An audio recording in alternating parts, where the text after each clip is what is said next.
Halo teman-teman, kembali lagi dengan Investor Channel. Kenalin, nama gue Saskia Niraketa.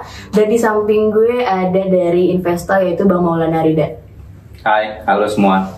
Oke guys, kali ini kita bakal ngebahas tentang setelah lulus Fakultas Hukum, kira-kira ada profesi apa aja sih yang bakal kita tempuh. Oke, mungkin ada banyak pertanyaan yang diwakilkan dari gue. Mungkin banyak teman-teman di luar sana juga yang mempertanyakan pertanyaan ini. Pertama-tama gue bakal tanya sama Bang Maulana Rida, yaitu gimana pandangan abang terkait tantangan sarjana hukum untuk memperoleh pekerjaan ke depannya nih Bang? Ya, ini bahasa menarik nggak ya? Menarik kali ya? Menarik dong buat calon-calon pengacara di luar sana lulusan hukum. Ya, kalau dibilang tantangan sih, hampir semua bisnis kan atau profesi itu kan terdisrupsi ya. Artinya juga nggak kalah juga kantor pengacara dan seterusnya, lulusan hukum juga terdisrupsi. Jadi memang kalau tantangan paling besar ini dengan kemajuan teknologi informasi, artinya pekerjaan-pekerjaan yang dari teman-teman fakultas hukum itu justru akan terdisrupsi, artinya akan berkurang. Nah, berkurang dan kemudian diminta untuk punya expert lebih biar kemudian relevan dengan industri. Nah, makanya kalau dibilang tantangannya sih besar banget ya. Maksudnya di zaman 10 tahun yang lalu mungkin kita menguasai Excel, Word udah cukup, tapi sekarang kan harus menguasai bumi langit dan seterusnya gitu. Berat banget ya tantangannya. Berat tantangan, karena memang relevansi terhadap pekerjaan ini membutuhkan orang hukum tidak hanya ngerti hukum, harus ngerti bisnis sedikit, harus ngerti teknologi informasi, harus ngerti juga pasar saham. Jadi itu walaupun informasi-informasi yang sifatnya dasar, tapi itu merupakan sesuatu yang diminta ya oleh pasar sekarang. Jadi kalau orang hukum yang kaku-kaku gitu kayaknya udah jadul udah old school. Jadi orang-orang hukum sekarang itu udah ngerti fintech lah, ngerti Bitcoin lah. Jadi memang gitu sih tantangan paling besar sekarang. Oke, kita lanjut pertanyaan kedua. Yang kedua tuh, kalau jadi pengacara tuh gimana sih Bang? Dan ada tantangan apa sebagai pengacara? Dan apa perbedaan apa aja di antara pengacara ini? Waduh, ini spesifik ya? Iya, banyak nih Bang. Mungkin bisa dijelasin satu-satu dulu kali ya gitu. Jadi pengacara yang pertama bicara soal pasar ya. Kenapa? Karena pasar itu yang kemudian menciptakan expertise. Jadi expertise-nya juga keren, tapi pasar nggak ada. Itu justru kan nggak nyambung. Kita ngomong soal pasar ya. Pasar sekarang itu berubah cepat. Jadi bayangkan pasar sekarang didominasi oleh top manajemen yang umurnya 30-40 tahun. Nah, karena di umur yang segitu, otomatis belanja masalah atau belanja pengetahuan itu lebih banyak. Jadi mereka mengerti A, B, dan C, dan D. Nah, kantor pengacara kalau nggak beradaptasi dengan mereka itu jadi masalah. Kenapa jadi masalah? Karena lawan kerja kita itu justru orang-orang yang punya pengetahuan hukumnya juga sedikit, bisnisnya juga lebih banyak, gitu-gitu. Sehingga kalau kita memberi advice-nya yang sangat monoton itu udah nggak relevan gitu. Itu satu. Yang kedua, antar pengacara jadi isu juga. Bayangkan misalkan Indonesia sekarang marketnya Korea itu dominasi pemain dari Korea, bangun kantor pengacara di Indonesia.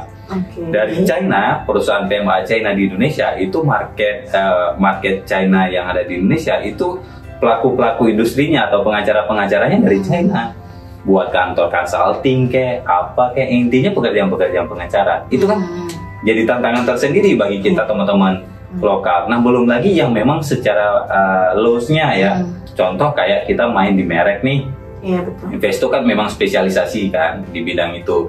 Nah, pendaftaran merek dari luar udah melalui protokol. Nah, bayangkan kuenya semakin kecil. Ya, semakin kecil. Nah, artinya tantangan antar kantor dan kemudian antar isu, antar pasar itu menjadi cerminan bagi teman-teman sendiri ya harus mau ngapain dengan kondisi disrupsi seperti ini. Sehingga sekarang ini kalau menurut saya ya udah nggak ada lagi itu corporate pure murni yang nggak pernah sidang, nggak ada. Jadi mau corporate, non corporate atau litigasi itu sekarang udah bercampur gitu. Jadi udah nggak ada lagi. Saya anak corporate nih nggak ngerti litigasi, nggak ada lagi tuh. Atau di pengadilan juga anak-anak corporate dulu sidang juga ke Perdata, sidang juga ke KPPU, misalkan persaingan usaha. Jadi memang tantangannya semakin kompleks. Perbedaannya apa aja tuh di antara pengacara tuh? Nah, pertama beda pengacara itu kompetensi ya. Aliansi dengan kantor pengacara internasional itu membuat satu step dia kan lebih termanage daripada nggak terafiliasi. Tetapi bukan yang nggak terafiliasi ini juga nggak kuat, ya ada juga yang kuat. Tapi kita lihat akhir-akhir ini kantor-kantor besar tuh mau nggak mau dia terafiliasi dengan asing karena memang pasarnya itu udah dikuasai sama asing gitu. Otomatis mereka kan harus mengikuti gitu. Oke, pertanyaan yang ketiga nih Bang. Setelah jadi pengacara tuh hanya mentok jadi pengacara aja atau kita tuh bisa masuk ke industri yang lain gitu? Kenapa? Ini Saskia nggak yakin ya kalau jadi pengacara itu sampai tua jadi pengacara? Bukan gitu sih, penasaran aja kira-kira bisa kemana aja sih selain jadi pengacara itu gitu kan? Ya, sebenarnya terbuka sekarang ya. Jadi banyak direktur legal dan corporate secretary di perusahaan TBK itu rata memang dari hukum ya. Dan mereka itu dari hukum, ada yang kemudian dari kantor pengacara murni langsung loncat direktur independen biasanya legal dan corporate. Ada kemudian dari bawah dia LO, legal officer, sampai seterusnya dia menjadi direktur legal dan corporate. Jadi kalau dibilang apakah hanya pengacara sampai seterusnya, enggak. Selain memang yang politik ya, politik lah, tahu sendiri lah, yang dulu-dulu udah jadi pengacara 15 tahun, 20 tahun nggak tahu kemana tiba-tiba jadi caleg gitu. Gitu. Ya itu udah biasa gitu, itu udah old school lah. Nah, tapi teman-teman yang memang udah lama di kantor pengacara kemudian pingin masuk ke dunia manajemen, corporate gitu, nah mereka rata jadi direktur legal.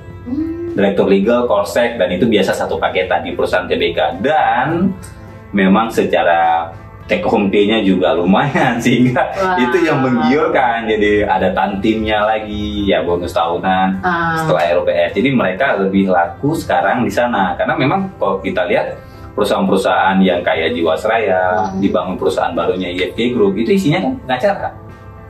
Komisaris Pertamina bahkan 2 orang dari kantor pengacara gitu. Jadi memang orang hukum sudah dilihat lebih strategik dalam bisnis. Jadi bisnis sekarang ini nggak bisa dilepaskan dengan hukum. Jadi bisnis dan hukum itu harus nempel sekarang. Berarti buat kalian di luar sana tuh gak perlu takut guys, kalian bakal jadi pengacara aja, karena banyak banget loh penawaran-penawaran selain jadi pengacara tuh ya. Pertanyaan selanjutnya nih. Untuk jabatan yang abang jelasin tadi tuh, kira-kira tuh ngaruh gak sih sama peminatan kita saat kuliah dulu gitu? Kayak misal Saskia ini kan perdata gitu kan, pas ingin bekerja di situ tuh harus sesuai nggak sama peminatan kita yang kita pelajarin gitu? Ya itu kayak pilihannya kan sebenarnya passion or money ya. Jadi itu lebih harusnya relate ya, harusnya idealnya. Tapi kan kita tahu survei terakhir 70% mahasiswa pekerja di Indonesia salah jurusan kan. Dulu jurusan apa, kerja apa, dan itu biasa kan. Nah, kalau dari sisi pengacara sendiri sih sebenarnya yang jabatan-jabatan tadi yang kita sampaikan, nah mereka itu lebih banyak dilihat dari masa kerja. Jadi kalau orang ATM kemudian udah kerja 20 tahun di corporate, jadi orang corporate sebenarnya. Kan di kampus kan cuma 2 semester ambil penjualan atau 4 semester lah. Tapi dia bekerja itu kan sudah lebih dari waktu ya, dari 20 tahun, 15 tahun, dan itu yang dianggap sebagai ekspertisnya dia. Contoh misalkan perekrutan diploma itu idealnya dari mana sih? Hubungan internasional, anak hukum internasional. Anak hukum ya kan, tapi kan ada juga yang lulusan pidana. Gitu. Karena kan sistem ASN kan ada CAT, daftar CAT, dia lulusan ilmu hukum ya, konsentrasinya pidana, dia ngambil, kemudian dia lewat. Nah, apakah dia nggak jadi diploma? Jadi dong, karena dari situ kemudian dia belajar gitu. Jadi harusnya relate, tapi kembali lagi ke kehidupan bahwa ini terus berkembang. Jadi akhirnya apa yang dia jalani untuk sekian waktu lama, dia akan menjadi ahli di bidang itu. Jadi kira-kira Mustasya menjadi apa nih? Masih belum tahu sih, ini kan belajar juga dari Bang Maulana. Kita mencari-cari informasi kira-kira ingin menjadi apa ke depannya gitu kan, belajar juga. Tapi nggak kepingin jadi pengacara kayaknya, berat ya? Belum tahu sih, belum tahu ya guys. Mungkin kita bisa lihat beberapa tahun kemudian. Bang, ini yang terakhir nih Bang. Tips buat teman-teman yang sedang menempuh semester akhir atau baru lulus, kira-kira ada tips apa untuk mereka mendapatkan pekerjaan gitu? Wah, ini mengingatkan saya ke belasan tahun yang lalu kan ya. Udah lama ya. Udah lama. Jadi sebenarnya harus dilihat pasar sekarang ini menginginkan apa sih. Itu yang harus dipelajari terus oleh mahasiswa selain memang belajar teknis ya. Jadi kemampuan teknis hukum itu tidak melulu akan berbanding lurus dengan pekerjaan atau job opportunity yang kita dapat.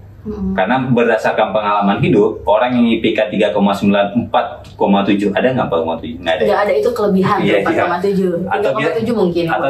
Atau kita bilang 4,00 deh. Itu udah luar biasa lah, ngeri. nggak berarti dia langsung bisa keterima kerja kan?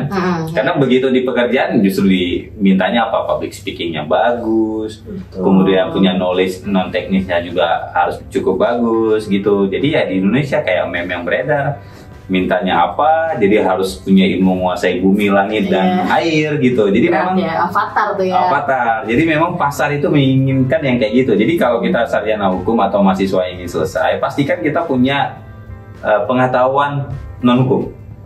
Apakah itu bisnis, teknologi, atau sesuatu yang punya valuable, punya nilai tambah atau added value yang buat HR-nya ngerasa ya kamu bisa deh di sini. Karena nggak melulu ngomong soal ilmu teknis hukum di pekerjaan, karena butuh ilmu negosiasi juga gitu. Jadi bayangkan kalau kita punya IP 4,00, hidup kaku, public speakingnya juga bermasalah, ya kita kan belum tentu kita yang paling pertama keterima. Gitu. Jadi kalau saya sendiri takutnya gimana nih ke depannya setelah lulus? Takut nganggur? Itu juga sih, kebanyakan mungkin di luar sana yang baru lulus kan takut nganggur tuh biasa mungkin ya. Tapi ya mungkin takutnya pekerjaan yang Saskia pelajarin nih sekarang nih, terus nanti Saskia daftar kerja tuh mungkin yang Saskia takutin tuh gak relate sama Saskia gitu kan. Kayak yang apa Bang jelasin tadi kan gitu. Itu aja sih mungkin saat ini ketakutannya. Sebenarnya kalau pilihannya nggak relate, oke lah, satu pekerjaan nggak relate nih, ceritanya nggak relate, tapi cuannya banyak nih. Ada satu pekerjaan relate tapi cuannya biasa aja nih. Ini milih yang mana nih? Kita realistis aja jadi orangnya guys ya. Kita pilih yang cuannya banyak, mungkin kita akan kejar, mungkin belajar ya di situ. Iya, artinya itu kan bisa mempengaruhi ya. Tapi yakinlah kalau bekerja dan belajar setelah pekerjaan itu jauh lebih cepat daripada belajar ketika di kampus. Karena kalau belajar ketika kerja itu kita deadline atau penaltinya adalah terminate, diputusin kontrak. Jadi kita berusaha untuk bisa kan. Agak pressure tapi ya udah. Jauh lebih pressure. Kalau nilai kan bisa ngulang. Kalau ini di terminate cari pekerjaan baru juga susah kan. Jadi itu sih. Ada lagi? Gak ada sih Bang, ini udah berakhir. Mungkin semoga ini mewakili teman-teman di luar sana, pertanyaan-pertanyaan yang udah Saskia tanyain ke Abang gitu. Oke, mungkin itu aja dari saya Saskia Rakyata dan Bang Maulana Rida. Ya, terima kasih sudah menonton. Jangan lupa untuk pertanyaan lanjutan Anda bisa di kolom komentar. Komen dan below. Makasih. Jangan lupa subscribe, like, komen.